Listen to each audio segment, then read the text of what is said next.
This is Will Montgomery, former Washington Redskins center. Yo, what's good, folks?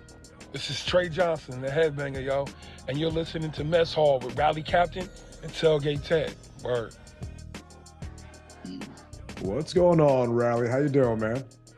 Hey, brother, I got a little bit of a sore throat, but I'm going to work through this because our listeners depend upon us to give them the good stuff.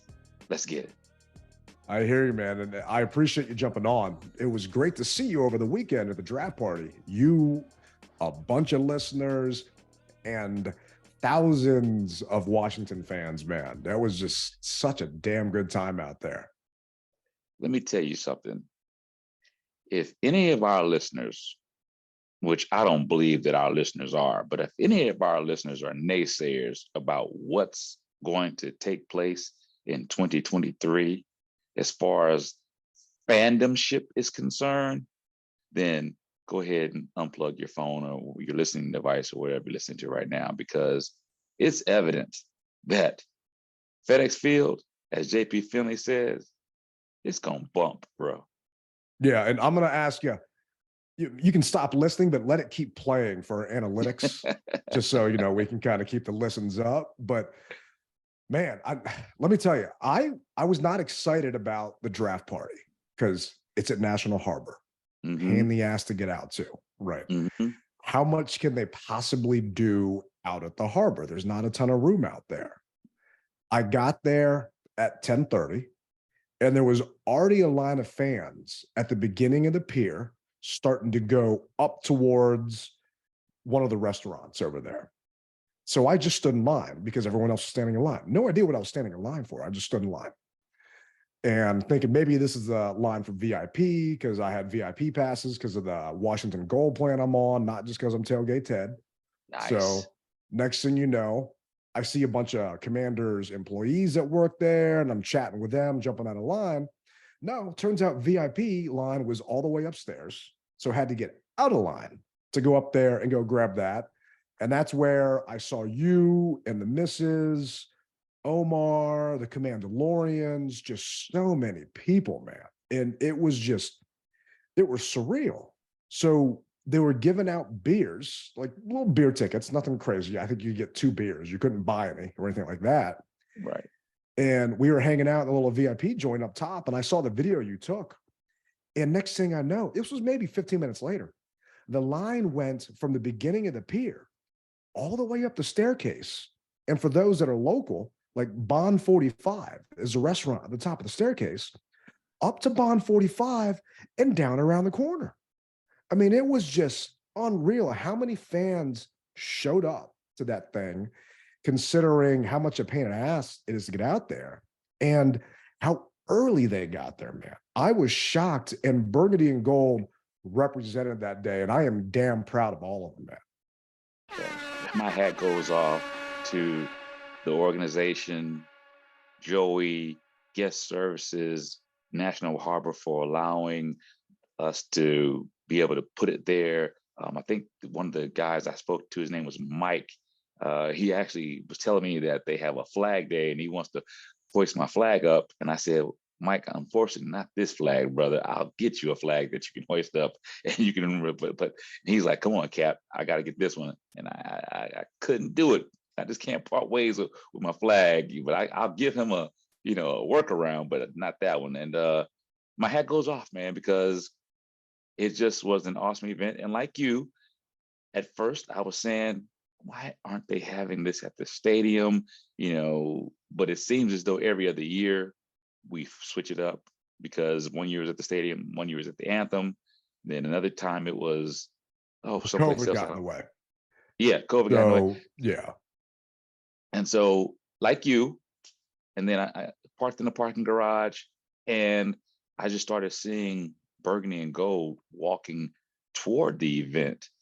And I said, well, I got to be going in the right direction, because there was just so many people walking in that direction. And like you said, once I got there, I saw you, Omar, the Commandalorians. It was just a great vibe. And man, Ted, bro, I get emotional about this, because Yeah, man. for a long period of time, this is all we've ever asked for. And here's the thing: we haven't even eclipsed to what our potential is.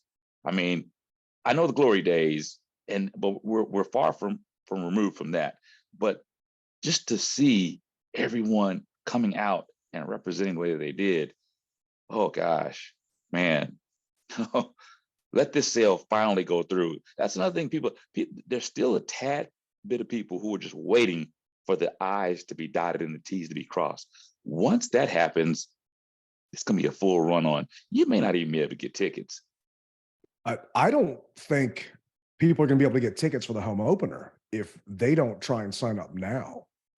I mean, we all come together at FedEx, right? And yes, we get flooded, but it was different, man. And I was in New Orleans when the sale news broke out with like the Buy Dan IPA and all this other stuff with Josh Harris and everything else. So I missed out on that when the fan was broadcasting out there, and I was salty. Excuse me. And I'm walking around New Orleans and I'm listening to it on the air while it's happening. But the energy from everybody there, nobody argued about a rebrand. Nobody argued about a team name. We were debating if we probably should have taken Forbes or a different corner or a different lineman, but everybody was smiling. And we've told stories on the pod before about how you're wearing gear and I'm wearing gear and we're walking around town and we got people just yelling at us for supporting the team. But that wasn't happening on Saturday. And it was like a weight was lifted off of the shoulders of the fan base, and we all got to get out there. And there was nothing even to celebrate yet. You know, the party hasn't even begun. The sale ain't done yet. But talking to a bunch of people off the record, this thing's happening, bro. And the employees I spoke to who are going to remain nameless, they are as excited as we are. And I've got some clips of Jason Wright. He did an interview with Last Call on CNBC talking about ticket sales and things like that. And man, I thought people were going to complain because that line to get autographs from players. So Sam Howell was out there, Jahan Dotson, John Allen. You had Ken Harvey. You had, let's see here, Brian Mitchell, Doc Walker, like a bunch of legends, Gary Clark, Fred Smoot. The line was nonstop, but nobody seemed to care because we were all just together. And that's what I envision it's going to be like week one or they week may have two. to take some. They may have to take some of those tarps off. The upper deck, bro. I think the seats are gone. I don't know if there's actually anything there. No kidding. I mean, I know they did remove a bunch of seats because I got some of my house, but I don't know if they tarped over them or if they actually took the seats out. So that's going to be a question we got to ask. Are seats underneath those tarps? Because I think it was the official new seat capacity was like 65,000 last year at FedEx Field. And it's going to be interesting to see what happens. And I've got 4 season tickets to my name. And I already told my little brother and his wife, you guys come back up from where you are. And the 2 seats beside me are yours, because it's going to be a historic day to have our first game at home without Dan. And I can't wait for it to happen. And if it's even like a half of the energy that we had this past Saturday, we're in for a heck of a season, man. Yeah. I can't wait, bro. I really can't wait. And shout goes out to the young fans. I took some pictures with some young fans that are just ready for action as well. I took pictures with older fans as well, but you know, I'm more so tended to take pictures with the up and coming fans because they don't know what glory days look like or feel. And so it's good to be able to start them off now to get them to kind of understand, hey, you guys are on the ground level of this thing and we're on the verge to become great. And I'm not saying that just because I'm rally captain and he's tailgate Ted. This is what I actually feel. If you were there Saturday, you felt what I'm saying and you know exactly what I'm talking about. It's not that I'm trying to bloviate or be better than anything. No, that was just a feeling. You know how Beyonce has her beehive. Well, Commanders had the Commander hive, if you will, because everyone was up on a high. We really were, man. And I'm right there with you, just taking pictures of people and just hanging out and talking and just shooting the S. And I ended up hanging out with Wale later on. So Nice. he rolled into VIP and just came out of nowhere and just chatting with him about draft picks. You know, it's just the people are coming back and they're coming out the woodwork. And I just saw a ton of people that I haven't seen at functions in a long time. And I criticize the team. You know I do. Our listeners know I do. But they did right by us this past Saturday. And that was them on a budget. That was them not having new ownership in place, allowing them to truly go all out. So once we actually have this deal done, imagine what it's going to be like and the atmosphere we're going to get for people that actually care about the team, haven't just phoned it in, and that are going to want to rebuild the relationship with this fan base. That's what has me excited. And like I said earlier, Jason Wright was on Last Call. I don't know the guy. I don't watch CNBC, but Jason's on it, so you got to watch it. This is actually what Jason had to say about, you know, everyone being excited about the ownership change. If a sale does go through, okay, and you don't need to knock your former boss, right, or still boss, I guess. Yeah. What would a sale mean? What does Josh Harris and his team, who, by the way, own the 76ers and a bunch of other stuff, what are they going to change? Yeah, and it's certainly not a knock to Dan and Tanya, who have allowed us to completely rebuild the organization the last 2 years under crisis, and it needed rebuilding. But we are going to be able to absorb a resurgence of this fan base. I mean, this is a historic franchise with a 90-year history, the people that love this team. And we've already seen some of that business momentum come back. When the sale was just announced, the process was announced last November, we sold what we would normally sell in a full season in annual suites. We made that in a week after we announced the sale. You made in a week what you would normally make in an annual season on pre-sales for the big money suites. That's right. So literally, big money fans are coming out of the woodwork anticipating a sale. Yeah, there's anticipation of this franchise returning to what it once was. And people are willing to jump back into business with us, whether that's sponsors, suite holders, and others. And we've now built an organization that can absorb that momentum. And it's not just big money. It's our money too. And everyone's ready to go. The only snafu was the credit card machine wasn't working at the Fanatics booth. So they could only take cash. So there were people that were, you know, trying to give money at that point, but they just couldn't do it. But people are ready. And speaking of ready, we actually have Pete Medhurst joining us to talk about the draft. So we're going to circle back on this topic, but I'd like to welcome Pete Medhurst to the show. Pete, one of the hardest working guys out there. You can find him on Twitter at Pete Medhurst, Medhurst. Pete does play-by-play for the Naval Academy. Every once in a while, he's on the Nationals radio network, Rosecroft Raceway, WBAL radio. And Pete, I think you're also doing lacrosse. I am. As a matter of fact, I got a lacrosse game coming up in about an hour and a half in the Patriot League quarterfinals. So, you know, it's nice to have a busy week still. No, it's great to have you on, Pete. Thank you, man. And I enjoyed hearing you back on 980 this weekend with some draft coverage for the Commanders. And really, that's what Rally and I wanted to kind of bend your ear about. Sure, let's do it. So from a deficiency perspective and an overall needs, going corner with the first two picks, going Forbes and going with Quan. I mean, I was shocked when they took Forbes, but after spending, you know, a lot of time with Fred over the weekend at the draft party, he's got me as a believer. And talking to Doc Walker and B when we were out at National Harbor, I'm excited to see this kid play, but not addressing offensive line or more specifically tackle with that second pick. What were your thoughts on that? Teddy, they appear to have a lot more confidence in the depth that they acquired. Wiley, obviously, you know, maybe Cosme doesn't bump into guard as of yet. Maybe he competes at tackle. Maybe Lucas is still going to be someone that competes at tackle.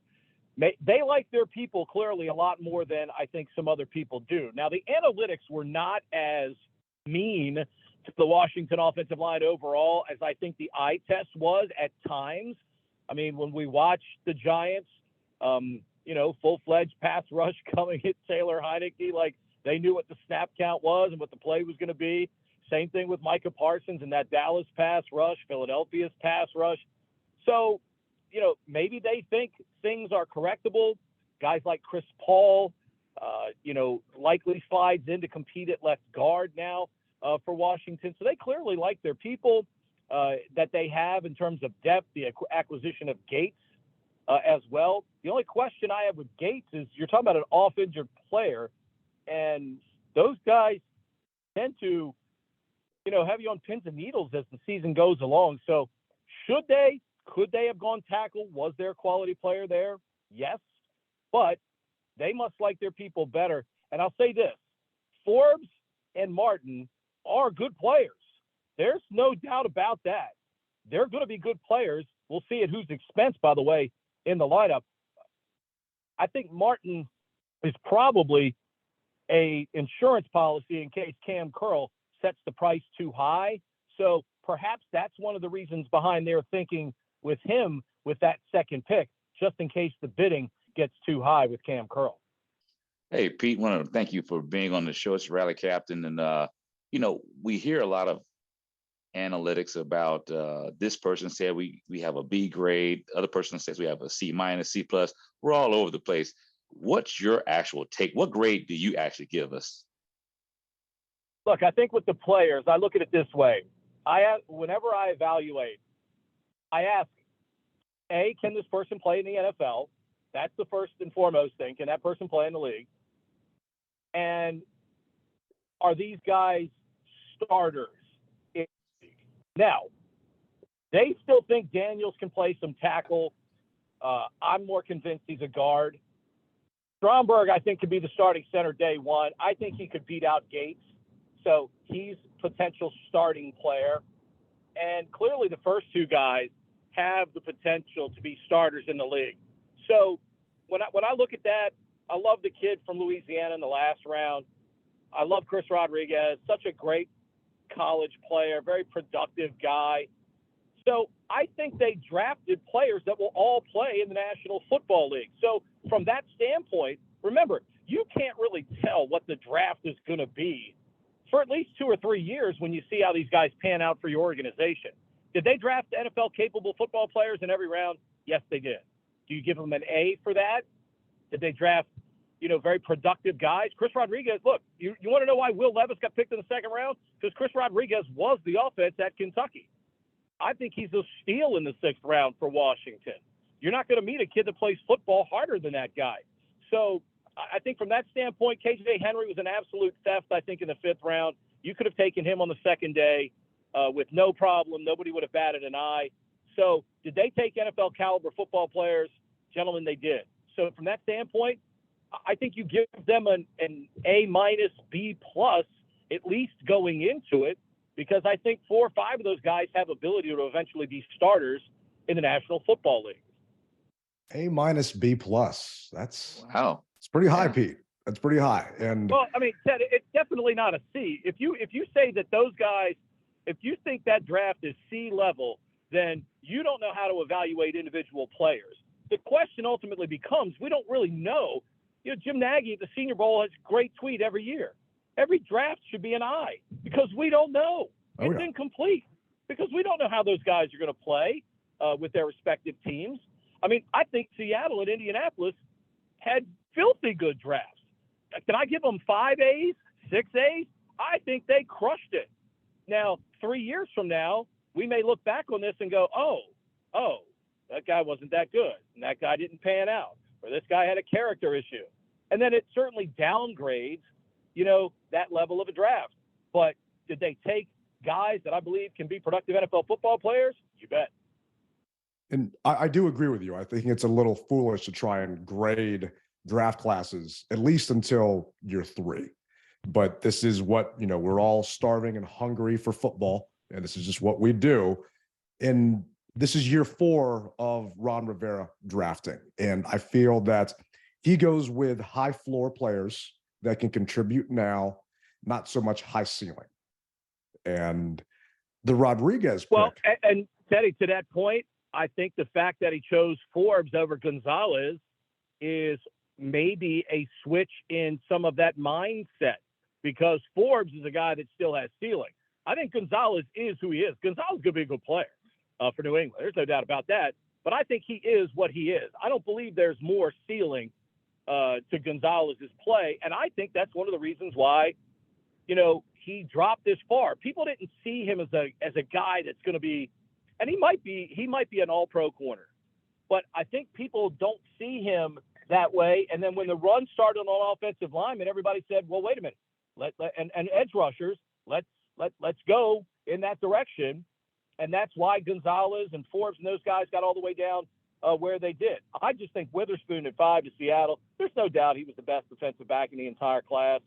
I mean, last year, opposing passers had a 25 passing rating against the guy. So there's no doubt he was the best player in the draft. Seattle, Pete Carroll, he loves great secondary play. So from that standpoint, Witherspoon was definitely going to go high. But the reason why Gonzalez, it's not like Washington was the only team that passed on him. I mean, he went 17. There are a lot of people thought he'd go 6 or 7. So I think everybody had the same evaluation. Really good player, but he is what he is. So the Jalen Carters of the world and players like that went higher because you just know those guys have the potential to be dominant, exciting, game-breaking players on the defensive side of the ball. Agreed. And I was just shocked from my side watching things that we know what the defense is and the potential there, but using those first 2 picks on back-to-back corner and not addressing offensive line until later on in the 3rd when you get Stromberg and then you get Daniels, I was just not understanding why they decided to do that. And yes, you're mentioning earlier how they have more faith in their line. All the analysts out there, pretty much consensus of needs were cornerback, offensive line, quarterback, because people don't understand that Sam Howell is who they're hitching their wagon to, and tight end. I mean, how shocked were you that they didn't bother addressing tight end in this draft or quarterback either? The question at tight end is, they know the medicals on Logan Thomas better than anybody. Do they feel he's got some more in the tank, or do they think one of the guys behind him has that ability? I mean, remember, last year, all we heard about in training camp was Cole Turner is going to be the second coming of almost like Jordan Reed. All we saw him doing late in the season was blocking. I was dumbfounded by the use of Cole Turner late in the year. But I think Armani Rogers played very well in the short glimpses that we saw of him making the switch from quarterback to the tight end spot. Again, it comes back to they value their players maybe a little more highly than we think. I mean, if you think right now, Ted, that the offensive line from right to left is Wiley, Cosme, Stromberg, Paul, and Leno, then I think there's your answer on why they didn't go offensive line in the first 2 rounds. So last year, none of us had them picking Jahan Dotson at 16. Jahan played, though, like the number 16 player in the draft. So they got that type of production evaluated in the low 30s to low 40s, like that. But Jahan Dotson proved to be that player. Forbes and Martin will have to prove to be those players. By the way, think about how good that Illinois secondary was. I think they had 4 guys go in the first 2.5 rounds. So, I mean, just a sensational secondary. Guy that's well coached out there. I mean, Bielema's staff does a great job. That's why you saw Illinois taking such a big jump the last couple of years out there in the Big Ten.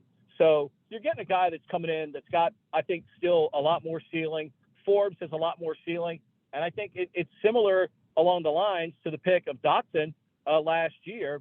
And look, Martin Mayhew even came out and said, Ted, and I think this says something about him, to be honest, and I'm not sure how good it is.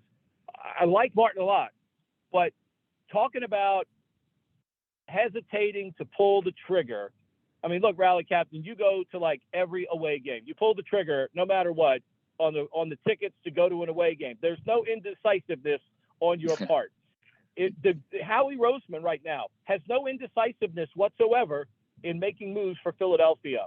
And he has set them up to be very good for the next 3 to 4 years at minimum. They're going to be an elite ball club, barring significant injuries.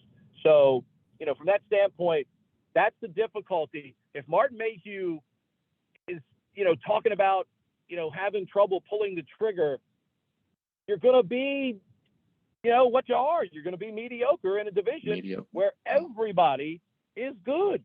Everybody. You got to fight fire with fire right now in the NFC East because everybody is playing football at a pretty high level. And look, I thought the Giants had a fantastic first 2 rounds of the draft as well. So, I mean, look, everybody in the division got better. The 2 first picks for Dallas, Mays and Shoemaker, both going to be, terrific contributors, I think, for the Cowboys. So everybody got better. So now it's going to be up to whether Ron and this staff can coach these guys, and Sam Howell obviously can step up, because it's up to Sam now, I think, for this team to take that next step. Because as I said, I laid out what they think is the starting offensive line probably for this coming season. So now it's up to the quarterback and a lot of other players to step up and see if they can get it done here now. Because, I mean, you could be a really good team. You can play well, and you could be 8-9 in the NFC East, just losing a couple of close games. And that could be the difference between competing for a playoff spot and not competing for a playoff spot. Well, Pete, you mentioned as far as me pulling the trigger on away games, you're right. I don't hesitate when it comes to that. So I'm wondering if the whole ownership aspect of things possibly is making them second guess themselves when it comes to that type of thing. Yeah, I mean, again, and this, I will say this on Ron and the entire organization's behalf. When you're going through a sale the way they are right now, everybody's walking on eggshells. You don't know when the Josh Harris group comes in with the samurai swords and starts chopping people off. Maybe they don't.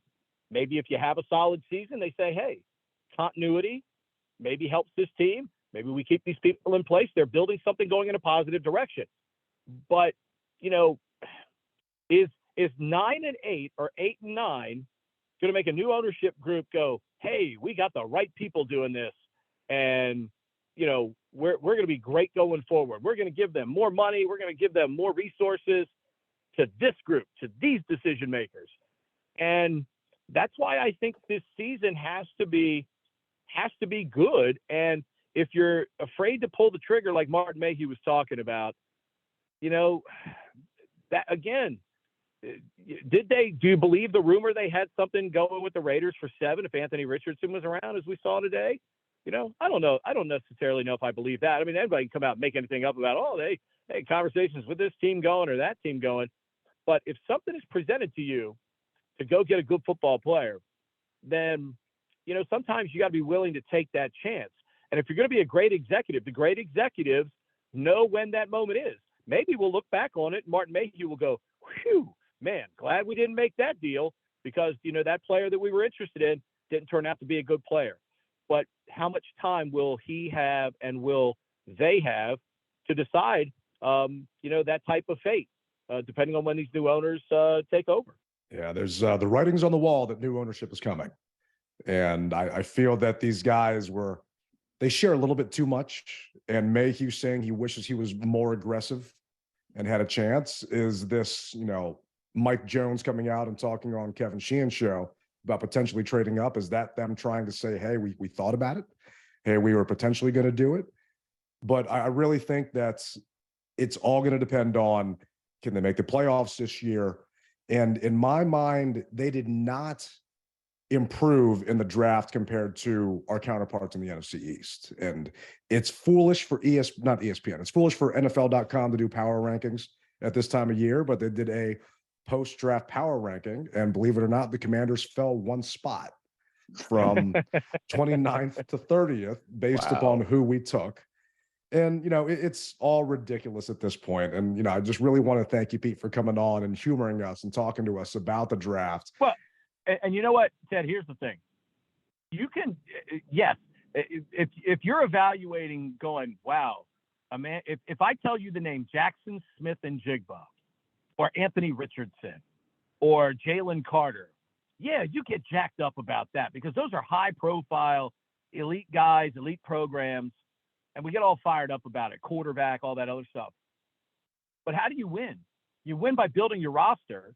And when you build your roster with people, the caliber of Emmanuel Forbes, if he works out, then you look like geniuses when this is all over with.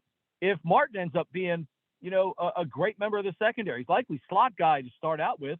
But, I saw a report today that talked about maybe the Ravens being interested in trading for Kendall Fuller. So if that happens, then who knows what the secondary, looks like coming up. So if these guys turn out to be good football players and impactful football players, and I think that's the word, impactful. Just because you're not picked in the first round doesn't mean you can't be impactful on your team. Look at Cam Curl. Cam Curl played on a terrible team at Arkansas, was playing both corner and safety. Nobody had any idea he was going to work out at safety as well as he has here in Washington. And that's a 7th round guy. So, this is all a crapshoot. It's a roll of the dice. And just because you didn't pick a corner or a Heisman Trophy winning quarterback, or a Heisman Trophy running back or wide receiver, doesn't mean your draft can't be impactful. We just don't know how impactful it's going to be until we actually see these guys play a football game. And that's where you get into these guys that either look at just analytics, but even when you look at the analytics, Forbes, gigantic jump in passer rating against him from last year to this year. As I tell people all the time, Joe Miller and I talked about this on our It's College Football podcast in our first round evaluation the other night. You go look at Emmanuel Forbes' 2021 game against Georgia, and you want to beat Ron Rivera senseless for making this pick. You go back and watch his tape this year, and you go, oh, that's how much the guy improved. His opposing passer rating went from 90 to 44. So that's the guy that I think is on the uptick. And when you watch the two different variances in the film, now you see what they saw with him taking such a huge jump from 21 to 22.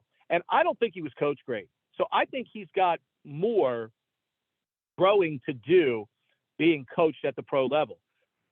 You go, as I said, you go look at Illinois secondary. Those guys are fantastic. Go watch the whole secondary. I mean, it wasn't just Witherspoon. I mean, Brown, Martin, they're all good. So, just because they're not big names or they don't play big name positions doesn't mean they can't impact the football team positively going forward. That's what Ron and Martin are gambling on with these two guys right now up at the top of the draft. Sounds good, Pete. And that just tells me that we're going to have you on mid-season or even next year to see how all this gumbo that we have, did it actually meld in the pot? You know what I mean? Hey, man, look, the general manager, Pete, is ready to come back at any time and reevaluate my draft opinions. I don't hide. I mean, look, just like last year, as giddy as I was about how Tyler Algier played for Atlanta, I ate crow on Carson Strong because I thought Carson Strong was going to turn out to be a productive NFL player. But, probably not going to happen for him. But clearly Tyler Algier did, and now he's going to be sharing a backfield with Bijan Robinson in Atlanta. Look out. Arthur Smith wants to run the ball. Now he's got 2 A-level running backs to run the football with down there in Atlanta. Yeah. Well, Pete, we've taken up way too much of your time, but Rally and I really appreciate you joining us. Is there anything we can help you pub for our listeners while you're on here? Oh, no, I'm just Joe and I do the It's College Football podcast. Download it wherever you get your podcast. Easily able to find. If you want a complete rundown of the first round and our opinions on that, you can follow us there. And obviously, you can just follow me on Twitter at Pete Medhurst. Any questions you all have, I always answer them. I am not a Twitter snob. Sounds good. Thank you, Pete. And those of our listeners out there, make sure you give Pete a follow. Thank you for taking the time. The man is on his way to go cover a lacrosse game, do play-by-play. Like I said, he's one of the hardest working people out there. So, Pete, we definitely got to have you on sometime soon. Glad to do it at any time, Ted. Appreciate you. All right. You too, Pete. Take care. Be safe, Pete. Take care. Really appreciate Pete Medhurst jumping on. Once again, if you guys get a chance, make sure to follow Pete on Twitter. You can find him, Pete on Sports, or it's at Pete Medhurst. Give him a like, give him a follow, tell him you heard the interview. Make sure he hears the feedback. So we're trying to get more people on the show. You know, Rally's got the scratchy voice right now, so trying to give him a little bit of a break. But wanted to jump back into Jason Wright's interview with CNBC. And, you know, like we were saying earlier before Pete joined, this thing's happening.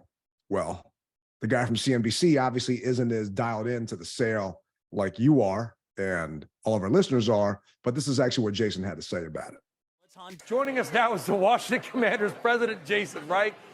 Jason, is a deal going through? Well, it's not helpful for us to talk about it to make sure that it does end, but it does look like all things are coming to fruition. So we should all just wait and see. So we should all just wait and see. But the good news is, I mean, our last show was on the 26th. AJ Perez actually had an article come out on the 27th. And in that article, he was talking about how, you know, this has already gone to the NFL. It hasn't officially gone from Bank of America and Snyder's camp, but the NFL has a copy of the bid. And they were lining stuff on it, crossing stuff off. Well, on May 10th, they are anticipating the finance committee is going to meet, and the Josh Harris group is supposed to be there giving a presentation at that meeting on May 10th. For those wondering, it's May 2nd. So we're literally talking 8 days from now. Josh Harris is going to be giving a PowerPoint or whatever he's going to do to the NFL Finance Committee. And then they're saying that they're potentially going to be able to have a vote later on. And the thing that I thought was interesting was what Roger Goodell actually had to say. So Goodell, on pre-draft coverage with ESPN, said, and here's a quote, "Progress is being made, and hopefully that progress will lead to them being comfortable to announce some type of a transaction probably by the middle of May or late May." Dude, it's May right now. Oh, yeah. I mean, albeit it doesn't feel like May, but it's May right now. Not at all. Definitely not. But just goosebumps, man. I mean, middle of May or late May. And we had AJ on, and AJ talked about how, you know, it took 2 months for the Broncos deal to happen. But I think everybody, including all the other NFL owners that Dan Snyder allegedly had dirt on and had secret files against them. It's like, you're a Marvel fan, right? Yeah. It's like, to me, Dan is like a short, tiny Nick Fury without the eye patch, where he had folders on all the Avengers. On everybody, yeah. You know, how to take them down and all this other stuff. Well, Dan has his little tiny folders that he said he was going to have on all the other owners, allegedly, to, you know, go after him if they came after him. Everyone just wants to get rid of this guy. And it seems like they might be fast tracking this to the point of that'll be done. And the next question that I have is, what are we going to do about a stadium?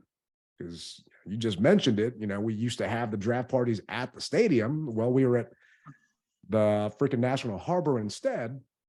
This is what Jason had to say about the new stadium location.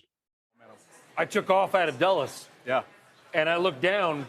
Well, I looked that way to the right, and there was your stadium. Yeah. Is that going to be your home 10 years from now, or is there a new stadium possibly in the works? Remains to be seen. I mean, one of the great opportunities we have with whomever's leading the organization in a few months here is the opportunity to lead a 30-year economic development project. And that's really what we see it. We're stewards of something that the leaders in the area will do that's going to raise economic outcomes, that's going to create employment opportunities, it's going to have broad-based social impact across the area.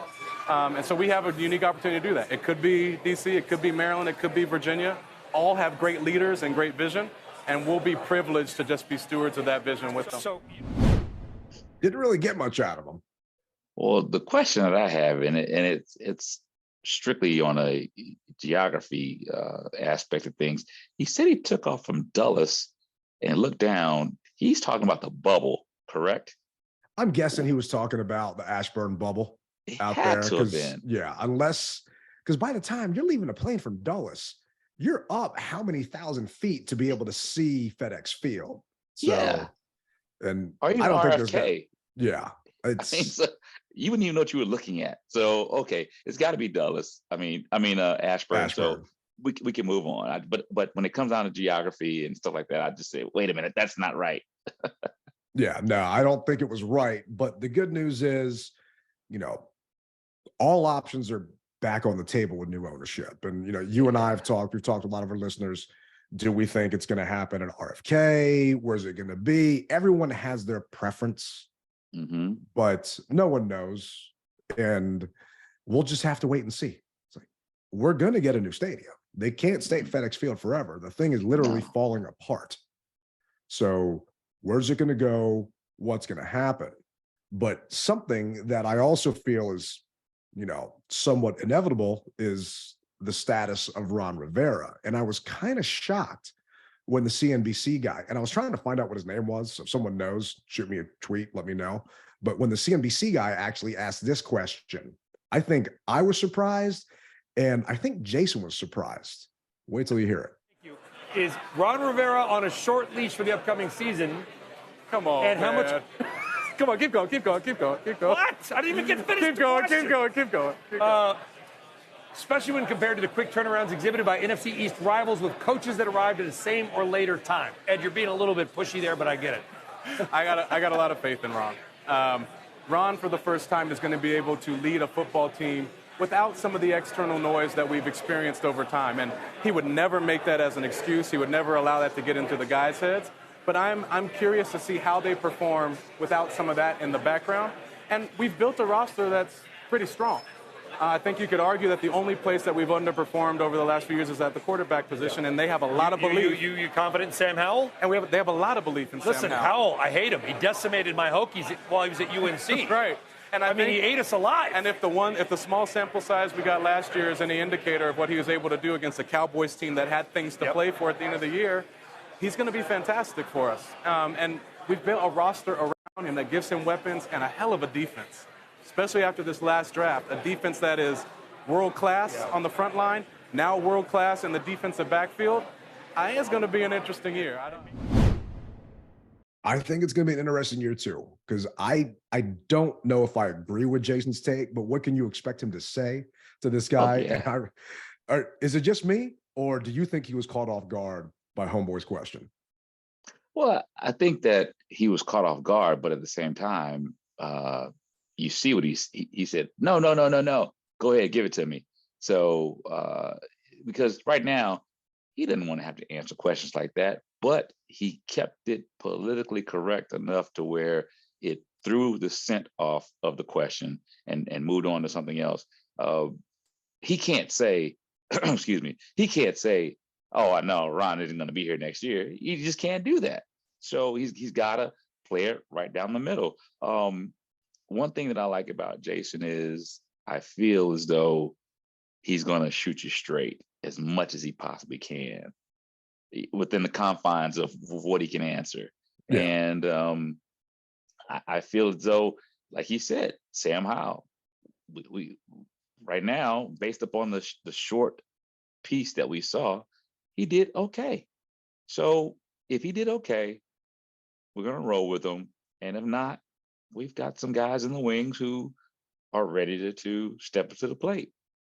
So were you shocked that we didn't take a quarterback in any of the rounds of the draft, especially considering, Will Levis dropped, you had a bunch of other guys drop? I mean, were you surprised, or, being local here, we obviously talk about this all the time, in Sam we trust? So I got to tell you that a part of me was a little shocked, but then my rational side comes back home and says, we got other things that we need.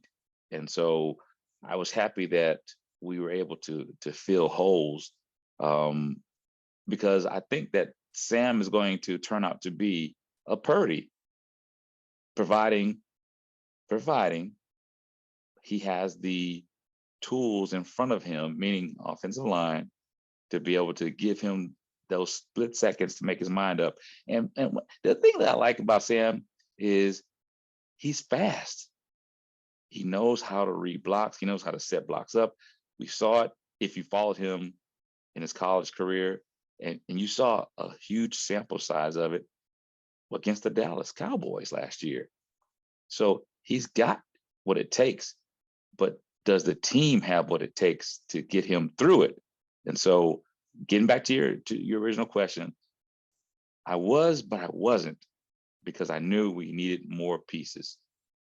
Yeah, and we only had 7 picks in the draft, and I don't feel that Rivera had the luxury of being able to draft someone, and thank God I didn't want him to draft a project quarterback, but I was surprised. So today on Kevin Sheehan's show on the Team 980, he had Mike Jones on. Mike Jones is a writer for The Athletic, and Mike actually said that Washington was interested in moving up to the Raiders' 7th spot to potentially take Anthony Richardson.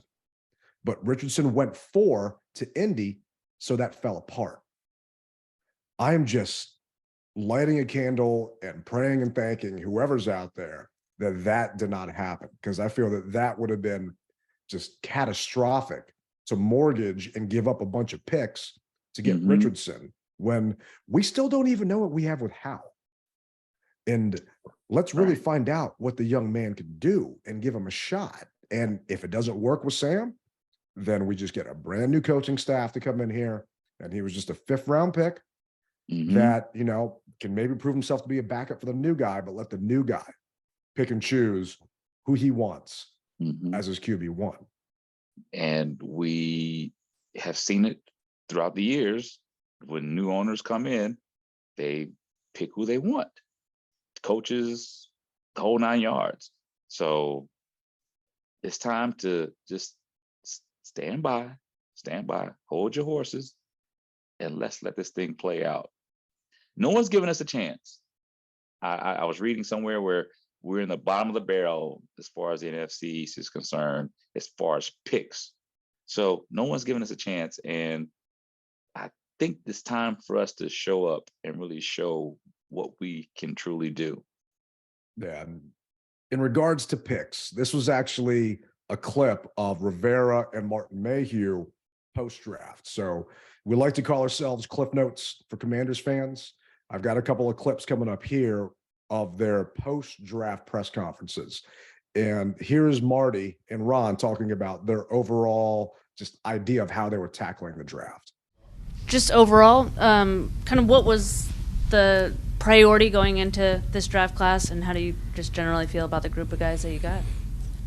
Well, I think, the priority kind of showed itself a little bit where you saw we went with the 2 defensive backs and then the 2 offensive linemen, and pretty much just kind of sticking to that. That was one of the things that we wanted to continue with in terms of the depth.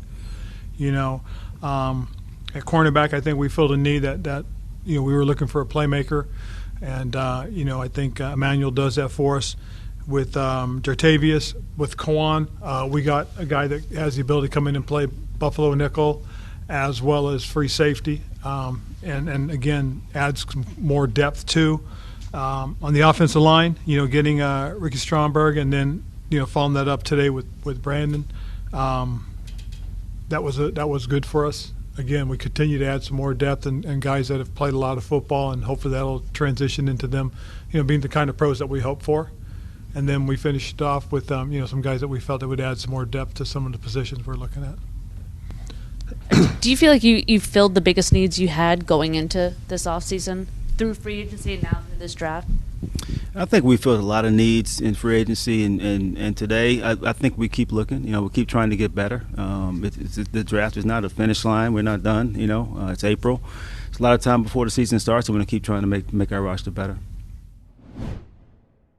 And I don't think they filled their biggest needs. I mean, you take 2 corners with your first 2 picks, and you take 2 interior linemen with your 3rd and your 4th pick. And in my opinion, offensive line is the biggest deficiency we have on this team. Offensive tackle specifically, because odds are Sam Cosmi is moving inside to right guard. Well, who's going to play right tackle? And Charles Leno, I'm sorry, no offense to Charles, but it's not like he's been all pro. They could definitely improve at that position.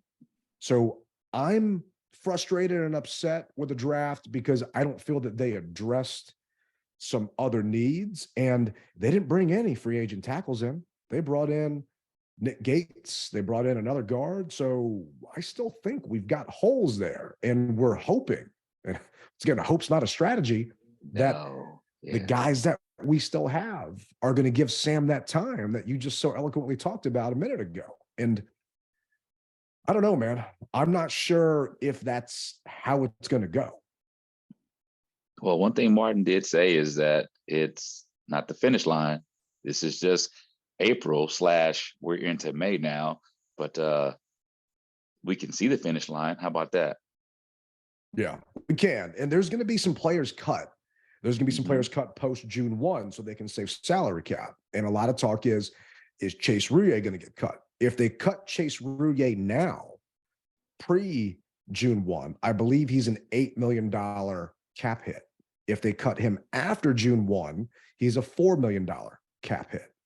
So there's reasons why I think they're waiting, because they're trying to free up space, and they're trying to also see who gets let go by some other teams out there. And I hope that we're not going into the actual season with this potential offensive line as it's constructed now, because I still think we've got holes to fill. But one hole that the team thinks they filled, and we talked to Pete about this earlier, is Emmanuel Forbes. Well, this is when Ron and Marty said they knew that Emmanuel was their guy. When was the moment that you knew this was going to be your guy? We get close to our pick, and then we get a few names together of guys to consider. As we talked it through, he was the one that we had consensus on. We felt great about. That was probably the best part about it was the consensus, because we sit down and we talk with Eric and we talk with Jack, and then we get together as a group and talk about him, and he was in that stack, and as we started to see players moving in front of us, players moving behind us, the thing that we really liked was he was still there, and that's why we jumped on it. So a lot of people had Forbes going later than the Commanders picked him. His draft projection was rounds 1 and 2. And on the Beltway Football Pod, a podcast that JP Finley, Pete, and Mitch do, they actually had a guy on there talking about Emmanuel, saying they think he's going to be a second-round pick versus a first. Well, the Commanders don't like to shift. Ron, this is year 4 of them drafting. They have their draft board, and if people fall, I feel that they're just so laser focused on their board, they don't really call audibles. And that's just my opinion. But after sitting with Fred at the draft party and drinking way too much hanging out with him, I mean, I'm an Emmanuel Forbes believer, but I was worried, man, when you saw his stats come up, that he was 166 pounds at corner, and you saw the highlights. I mean, the guy's a stick figure. What were you thinking? Well, I honestly thought that he kind of reminded me of the People's Corner, Jimmy Moreland. I mean, no one gave that guy a chance, and he's still in the league. And if I'm not mistaken, he plays with the Jets now. So even though his tenure didn't last here, but he still moved on to another team. And I think he's starting, excuse me, I think he's starting for the Jets. So, and you also got to look at, okay, yeah, he's a little small, but when it comes down to it, what's his body at work in college? What's it like? Did he have an issue tackling people? Did he have an issue with the fundamentals of wrapping up, going shoulder square? Did he have a problem with those things? No, he didn't. So a lot of times we like to add all this stuff to where the kid didn't have a problem before. So let's not add any more to something that's not there. Yeah, and he's 6 foot, 166 pounds. So I hear your comparison to Jimmy. The thing is, taking someone with the 16th overall pick in the draft of that size, it would lead you, if you don't know anything about him, to be concerned. But he played 3 years in the SEC, didn't miss a single game to injury. That to me is key. It's huge. He was a ball hawk. The guy knows and has a knack for the ball and just a knack for football in general. And he actually owns a bunch of different records. So this was a tweet that JP Finley put out there. Emmanuel owns the FBS career record with 6 pick sixes. He's the FBS active career lead in overall defensive touchdowns with 6. He broke the FBS record shared by 3 other players, most recently by Oklahoma State's Darren Williams. He has 6 interceptions this year and 14 total picks in his career, a total that also makes him the active career interceptions leader in the FBS. He leads the nation since his career began in 2020 and is now 4th in MSU history. Forbes is also 4th among active FBS players in career interception return yards at 390. He set MSU's single season record for interception return yards in 2020 at 183 with 5 picks, besting Jonathan Banks. And he set the MSU and Armed Forces Bowl record with a 90-yard interception return for a touchdown. And I was talking to B. Mitch, the draft, and he was saying Forbes played wide receiver. So that gives him kind of a leg up on other guys because he knows how routes are run. And that's that anticipation that has allowed him to take advantage of quarterbacks and wide receivers and have him be such a ball hawk. Well, the other thing you got to look at, Ted, is this. He's played football at this size for the amount of years that he's played. He knows how to put his body on the line to where it won't get hurt.